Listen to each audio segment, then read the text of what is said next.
मिनिचुराइजेशन का मतलब ये है कि आपकी जो बाल की थिकनेस है वो कम हो रही है, बारीक हो गए हैं। बारीक हो रहे हैं। और जो दूसरी वजह जो सामने आई है वो है आपका स्ट्रेस, जो कि बहुत बड़ा एक फैक्टर है आपकी लाइफ के अंदर। You can not avoid it. PRP is method to delay the hair loss और replenish it. It's a type of medicine, it's a type of vaccine.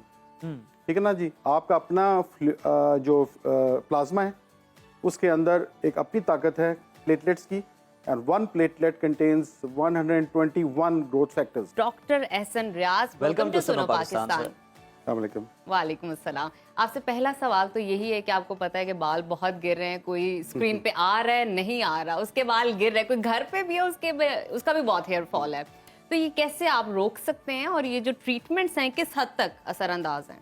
अच्छा देखें, एक चीज़ इन्होंने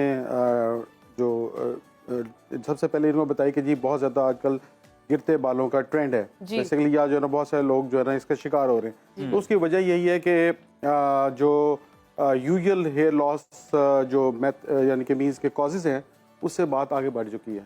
ठीक है ना।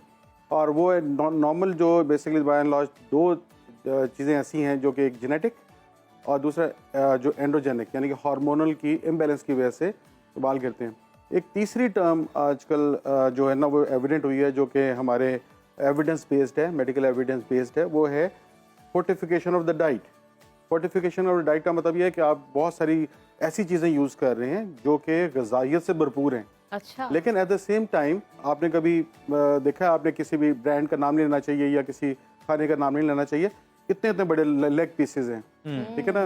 आप ऑर्गेनिक मुर्गी के तो इतने बड़े लेग पीस नहीं होते, देसी के तो होते ही नहीं है, होते ही नहीं है। तो बेसिकली वो एनाबॉलिक स्टीरॉइड्स, फोर्टिफिकेशन, ये सारी चीज़ें मिल के तो वो फीड है। तो जब आपके ऊपर असरअंदाज होंगे, वो सादा अल्फाज में कहा जाए ये जो प्रोसेस्ड फूड हम ले रहे हैं, प्रोसेस्ड फूड है, यस, वो बहुत बड़ा एक कॉज है। और इसके अंदर लड़कियों में चेहरे पे बाल आते जा रहे हैं और लड़कों के बाल गिरते जा रहे हैं। और अब नया जो ट्रेंड, लेकिन लड़कियों के चेहरे पे बाल आ रहे हैं, सर पे नहीं। अच्छा, सर के ऊपर भी यही मसला है कि मिनिचुराइजेशन हो रही है। और मिनिचुराइजेशन का मतलब ये है कि आपकी जो बाल की थिकनेस है वो कम हो रही है, बारीक हो गए हैं, बारीक हो रहे हैं। और जो दूसरी वजह जो सामने आई है वो है आपका स्ट्रेस, जो कि बहुत बड़ा एक फैक्टर है आपकी लाइफ के अंदर। You can not avoid it. रातें दिन हो गई हैं, दिन रातों में तब्दील हो गए हैं, और वो रूटीन आपके डाइट नहीं आप सही ले रहे, आप खाना सही तरह टाइम नहीं ले रहे, और प्लस जो है ना आप रात को सो नहीं रहे, आपकी नींद नहीं पूरी हो रही। और गेम के लिए रात बनी है। हाँ जी। और सो एंड सो ऐसी भी आप पौध आ गई जिसके अंदर आपका जो खेल का एलिमेंट, जो मसल्स बनते हैं बच्चों के, वो नहीं नजर आ रहे। तो बेसिकली वो ट्रेंडिंग टूवर्ड्स लाइक जो सेडेंटरी लाइफस्टाइल है वो एक बहुत बड़ा कॉज है ऑफ ऑल। पहले हम देखते थे 35 से ऑनवर्ड हेयर लॉस बहुत ज़्यादा।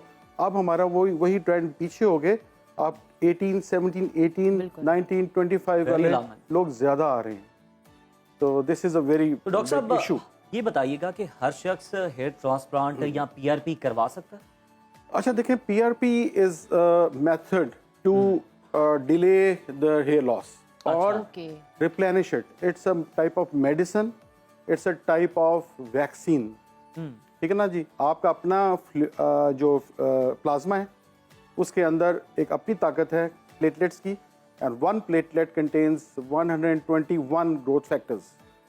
तो लेकिन ये जब आपको डायरेक्टली आपके जो ड्यू टू सम रीज़न और द अदर के जो आपके रिसेप्टर्स हैं, नॉर्मल आपको जो प्लेटलेट्स हैं वो क्योंकि चार्ज नहीं होते।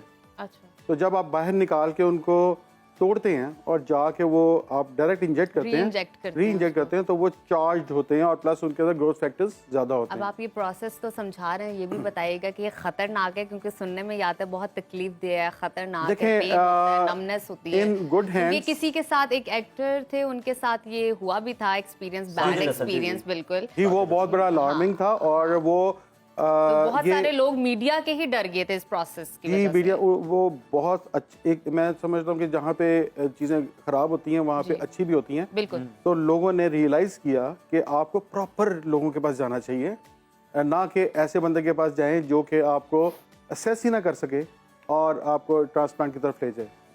आपका जो कंसल्टेशन टाइम है कम से कम, जो कॉस्मेटिक का कंसल्टेशन टाइम है, it's not less than 1.5 hours, okay. जो कि which is like very away from, आप किसी भी डॉक्टर के पास जाए वो मेरे ख्याल आपको 5-10 मिनट से ज़्यादा आपको नहीं देता, लेकिन कंसल्टेशन टाइम जो हमारी कॉस्मेटिक के अंदर वो आपका तकरीबन आधे घंटे से लेके और 1.5 आवर्स तक होना चाहिए। प्रॉपर हिस्ट्री ली जाए और सारी चीजें। हिस्ट्री, उसकी assessment, evaluation and all further plan. अच्छा, आप ये सारे प्लान्स तो बता रहे हैं, थोड़ा सा अगर प्रोसीजर भी गाइड कर दीजिए ताकि किसी के साथ इस तरह का कोई बैड एक्सपीरियंस दोबारा मत हो। देखिए, और पीआरपी मैंने जैसे बताया तो पीआरपी का बहुत सिंपल सा प्रोसीजर है।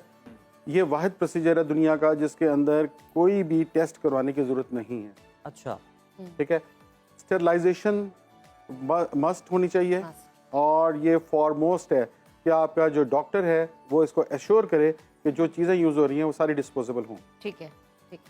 इसके अंदर जो किट्स अवेलेबल होती हैं, एक सिंपल पीआरपी है, फिर फोर्टिफाइड पीआरपी है जिसके अंदर ये किट्स डिस्पोजेबल है? ये डिस्पोजेबल हैं सारी। बिल्कुल। और आप अवॉइड करें ऐसे लोगों को जो कि बहुत सस्ती कर रहे हैं, स्टेरलाइज करके दोबारा दूसरों को भी यूज हाँ, कर जो रहे वो हैं। यूज़ कर रहे हैं, तो वो बेसिकली वो बहुत बड़ा एक फैक्टर है। हर बंदे को ये पता है कि जी इसका कोई साइड इफेक्ट नहीं है, तो वो कोशिश करता है कि नॉन स्टेरलाइज तरीके से वो ले ले पैसे और मजीद बचाने के लिए। एनीथिंग, जब आपके कोई प्लॉट खरीदने जाएं और आपको सस्ता प्लॉट मिल रहा हो तो आपके कान खड़े होने कान चाहिए। करना चाहिए। सो दिस इज वो कच्चे में भी मिल सकता है प्लॉट। बिल्कुल ऐसा ही है। सो दिस अलर्ट रहना चाहिए। This is true for your PRP as well. PRP के अंदर डिफरेंट कैटेगरीज की पीआरपी अवेलेबल है, starting from 80,000 platelets in a count, ठीक है, टू तकरीबन 1.3 मिलियन तक चली जाती हैं इसकी क्वांटिटी। तो जितनी अच्छी पीआरपी होगी, जितनी पेटेंट पीआरपी होगी, उतने ज़्यादा अच्छी वो वैक्सीन बनेगी। और जो जितनी सिंपल होगी उसके ज़्यादा सेशंस करवाने पड़ेंगे। अच्छा अच्छा। और जितनी अच्छी होगी उसके अंदर सेशंस की ड्यूरेशन ज़रा बढ़ जाएगी। यानी कि अगर आप हर महीने करवाते हैं, 3 महीने के बाद करवाते हैं, 6 महीने के बाद करवाते हैं या साल के बाद करते हैं, इट डिपेंड्स अपॉन कि आपका कितना वैक्सीन अंदर। डॉक्टर साहब, आपने बड़े बड़े अच्छे तरीके से और बड़े सादा लफ्जों में एक्सप्लेन किया और आपका बहुत शुक्रिया पहले तो शिरकत करने